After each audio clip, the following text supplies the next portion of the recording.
my name's Julia Parsons. I'm a speech and language therapist. I'm working in the community with patients that have had strokes.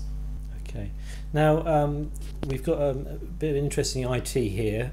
Can you talk us through it and explain how it can help people with a stroke condition to improve their speech? Yeah, so we have a number of computers like this that are touchscreen computers that we've been loaning out to people in their own homes. And the idea is that they can do therapy daily at home, independently, without supervision of a therapist. And all the clues and everything that they would need are all stored in the computer, which we can change to make it specific to that patient. So, for example, this exercise here, the idea is we're trying to get them to name objects. So we obviously have a picture here and cues that they can use themselves to be able to name the picture. So this is what we call a semantic cue. You climb this if you need to reach up high. Ladder. And we also have what we call a phonemic cue, which just gives the first sound in the word to try and cue them in to being able to say the word themselves. On this programme there are also sort of spelling exercises. With this one is an anagram exercise, so the idea is they obviously would spell out the word. But if they get it wrong, then they don't get an incorrect response from the computer, but it just reduces their options available to them until only the correct option is left. So this sort of gives them a bit more confidence, and they don't get frustrated. So they don't get frustrated when they get it wrong. Yes. So, yeah.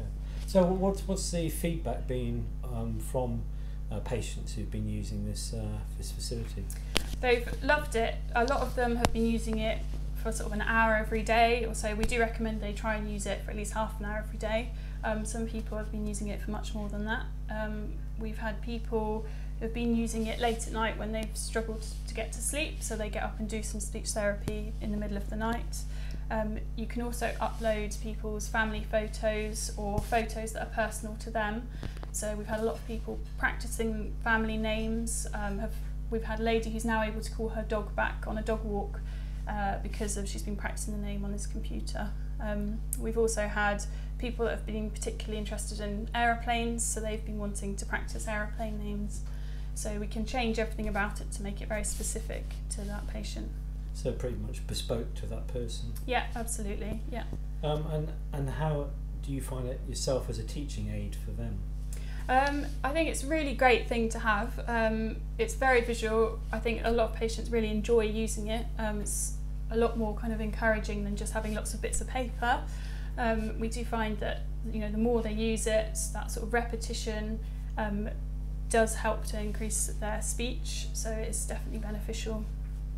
And going forward, are they changing the software to improve it on suggestions from people like yourself, or is it pretty much standard at the moment? No, they are updating it. And there's lots of other programs out there as well that we've been using on tablets and these touchscreen computers, and that are constantly changing and being developed. So how long has this been available, and is it available to anyone suffering from a stroke or who's been in an accident or something, who's lost the power of speech? Is it available to anybody accessing the NHS? It's not available to everyone in the whole country at the moment. So within our healthcare trust, we were one of the first to offer it as something that patients can have at home on computers that we provide. A lot of trusts have it so people can load it onto their home computers, which are also really beneficial to people who can use a mouse. But we've just found the touchscreens are particularly good for people who have maybe physical problems using the mouse, or sort of cognitive problems and have a little bit of reduced understanding of how to sort of load it. We find that just touching the screen can really help reduce some of those problems. Well, you touched on earlier when you were asking Chris whether he preferred this to using a piece of paper, and obviously everybody's got their own different way of learning, so I guess it's nice to have this as an additional tool in your toolbox to try to bring them further down the line? Yes, absolutely. We found that this program has got thousands of pictures stored on it, many more than we could ever sort of produce on bits of paper. So this has got sort of limitless options for them and exercises. If we were to provide therapy for them to do at home for an hour every day, then we'd be having bits of paper everywhere. So it's really great. This is all stored there. It's much more fun, much more interactive, and it also gives them feedback. So whereas if they were doing therapy at home by themselves on paper, there would be no feedback for them.